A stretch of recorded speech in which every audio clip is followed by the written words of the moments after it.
Salut à tous, c'est Kazmat et bienvenue dans ce 6ème épisode de Métal Lourd.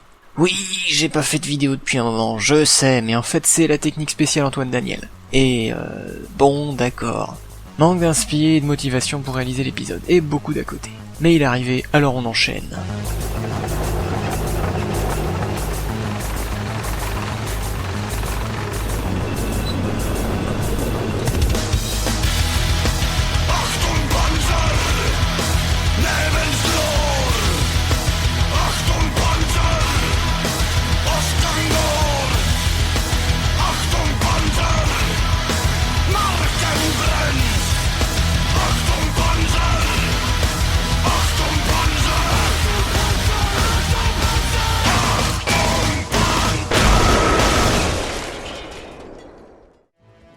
Alors, dans cet épisode, on va aborder un monstre puissant et quasi invulnérable à l'époque, le char de bataille B1.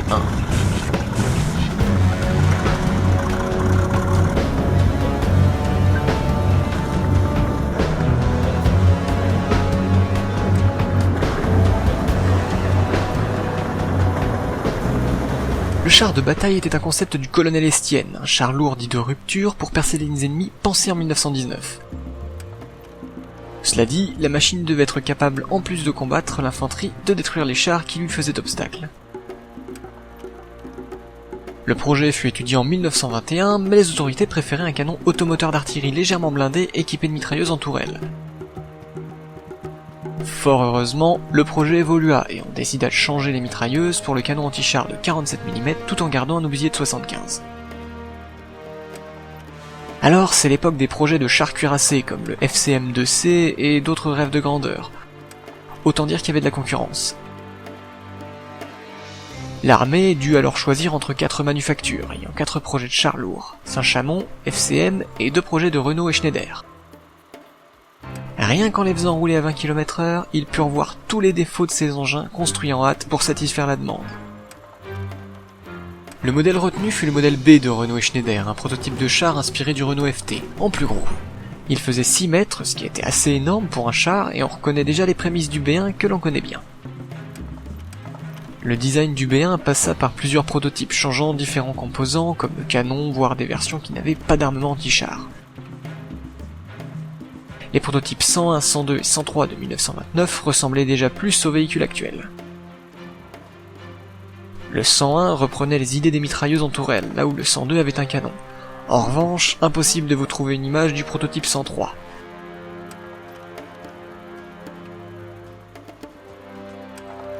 C'était un char très cher, le prix d'un B1 était équivalent à 10 FT en 1935. Cependant, même en concurrence avec le FCM-2C, le B1 devint le char de rupture principal de l'armée française. Les premiers B1 manquaient de puissance de feu et avaient d'autres défauts comme l'autonomie, des suspensions complexes et un moteur poussif. Seulement 34 B1 seront livrés en 1937. Ce qui va vraiment faire de lui la légende est le B1 bis, une modification qui consiste en un ajout de blindage, un changement de canon avec un meilleur 47 mm, une meilleure tourelle et un nouveau moteur 16,5 cylindres. À présent, la bête était là, et même si visé avec le 75 mm relevé du calvaire, le 47 mm pouvait détruire n'importe quel char allemand à son entrée en guerre. Arriva ensuite le B1 bien trop tard dans le but de moderniser le char, un modèle ayant du blindage supplémentaire et une simplification en retirant cet horrible système Nader. L'intérieur a été aussi réarrangé pour transporter 5 hommes. Cela étant, seulement 2 prototypes ont été produits. Bizarrement, 2 prototypes produits c'est bien moins qu'un char pensé depuis 3 vieux traits sur un papier d'après certaines industries du jeu vidéo.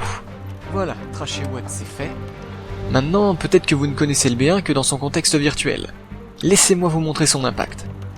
Premièrement, seul un Panzer IV pouvait percer un B1 en 1940, et avec difficulté, tandis que lui pouvait le détruire aisément. Vous vous demandez pourquoi les Allemands ont fait le Tigre, KV1 et B1 bis. Manquant d'armes anti-chars, les Allemands tremblaient à la vue du B1 qu'ils appelaient les Französische Koloss, les géants français. Ils devaient appeler l'aviation pour les détruire ou faire venir un canon de 88. Oui, l'idée de l'utiliser pour détruire les KV a dû venir de là. Le KV1 est aux Russes ce que le B1 est aux Français. Le meilleur exemple, le B1 bis surnommé Jeanne d'Arc. Laissez-moi vous raconter l'histoire de ce blindé héros de guerre. Le 28 mai 1940, l'armée française lance l'assaut sur un poste avancé au sud-ouest d'Abbeville. À 17h, le B1 Jeanne d'Arc détruit 2 pièces anti-chars. Un obus traverse le 75 mm du B1 et le meilleur d'usage. Les postes TSF, la radio est détruite. Le char prend alors la tête de la compagnie et tire sur les fantassins qu'il voit. Il continue sa route jusqu'à être accueilli par un feu nourri des Allemands. La tourelle est traversée par 2 obus et se bloque. 2 membres d'équipage sont blessés et la totalité des appareils de vision. On pourrait penser à un repli, mais non. Le char poursuit sa route, écrasant sous ses chenilles une dizaine de pièces anti-char et permet la destruction de 2 automitrailleuses allemandes. Le char alors entame un repli avant de finalement prendre un tir de 88 mm au niveau du moteur et de s'enflammer. L'équipage évacue et rejoint les lignes françaises. En 2 heures, le char aura encaissé 90 tirs. Je dis bien d'obus, les seuls projectiles pouvant faire plus qu'enlever la peinture. Ils ont été comptés après récupération de la carcasse. Le Jeanne d'Arc portait bien son nom, un véhicule qui a anéanti ses ennemis mais qui a malheureusement fini dans les flammes. J'espère que cette histoire vous aura plu. Dans le même genre, on a le char B1 bis Heure, qui a détruit en mai 1940 11 Panzer III, 2 Panzer IV et 2 Pak 37, le tout en prenant 140 tirs dans la face. Et c'est un char accessoirement très présent dans la 4e division cuirassée, dirigé par le colonel Charles de Gaulle. Enfin, à part ça, on a perdu comme des lâches pendant la guerre, vous voyez. Bref, on va passer à présent aux caractéristiques des B1 et aux modèles ayant servi en combat. Le B1 originel de 1930 était blindé à 40 mm. Il était équipé d'un canon de 75 mm ABS de 1929 en casemate et d'un 47 mm SA-34 en tourelle, une APX-1. C'est ce canon qui avait de piètres performances. Son moteur était un moteur Renault de 6 cylindres de 250 chevaux. Le B1 bis c'était une grosse amélioration. Le blindage est porté à 60 mm à l'avant et 55 sur les flancs. Le moteur passe de 250 à 300 chevaux et on lui monte une tourelle APX-4 avec le très bon canon de 47 mm SA-35. Le B1 terre, lui, aurait dû voir les combats s'il s'était prolongé. Le blindage sur les côtés était porté à 70 mm, un blindage incliné qui plus est, avec une méthode basique mais ingénieuse. Des meilleurs réservoirs et une tourelle Fivelil électrique, et encore mieux, le système leader retiré. Le 75 mm gagne donc un débattement de 5 degrés de chaque côté. Alors, les bons points du B1 bis c'était son blindage, évidemment, et son bon canon de 47. Ses mauvais points étaient sa difficulté à tirer avec le 75, sa vitesse et sa consommation. On gardera aussi le mauvais point d'une seule personne en tourelle, quelque chose de récurrent sur la plupart des blindés français de l'époque. Côté mobilité, cette belle bête atteignait les 25 km/h sur route. Et fait intéressant, vous voyez ce genre de chenilles là? Ces chenilles avaient de meilleures performances que les chenilles standards comme celles des chars allemands ou celles des R-35, etc. En revanche, elles avaient tendance à s'abîmer très rapidement sur route. Le B1 bis avait un équipage de 4 hommes.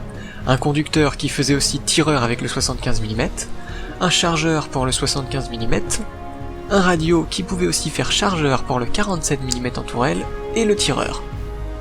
Sur le B1 terre, évidemment, on rajouta un membre d'équipage. Vous vous doutez pourquoi. On va passer aux versions alternatives B2 et B3, des alternatives abandonnées à cause du poids, et le B40, une amélioration du B1 terre avec un blindage frontal à 80 mm. Oui, 80 mm. C'est le blindage du flanc du Tigre. C'était un bon char et même les Allemands ont décliné leur version. Le Flammpanzer B2, qui est un B1 lance-flamme, le 75 mm en casemate, ayant été remplacé. Et un que vous devez connaître, le Leichtfeldhaubitze 18 bis 2. Putain, c'était chaud à dire. Mais si, le FH-18B2. Oui, ça vaut pas le plus, ça, hein. Une conversion du B1 en artillerie automotrice 205 mm. Ces deux véhicules ont peu servi du fait que les Allemands ont développé d'autres modèles les remplaçant. Le Wespe et autres Hummel, entre autres. Enfin bref, j'aimerais bien vous narrer d'autres aventures du B1, mais le mieux, ça reste d'aller vous balader sur charfrançais.net où il recense une documentation des équipages, de chars, et où vous pourrez trouver votre bonheur. Vous l'avez compris, cet épisode est terminé, j'espère qu'il vous a plu. Si vous avez aimé, vous pouvez écraser le pouce bleu sous vos chenilles. Si vous êtes un amant revanchard, tirez sur l'autre pouce. Et si vous voulez me faire connaître, partagez la vidéo. Je vous rappelle que j'ai un Discord où je discute régulièrement de tout et de rien avec la communauté que vous formez, et que c'est vachement cool, ça maman. Je crois que j'ai tout dit, donc je vous laisse et vous dis à dans 5 ans.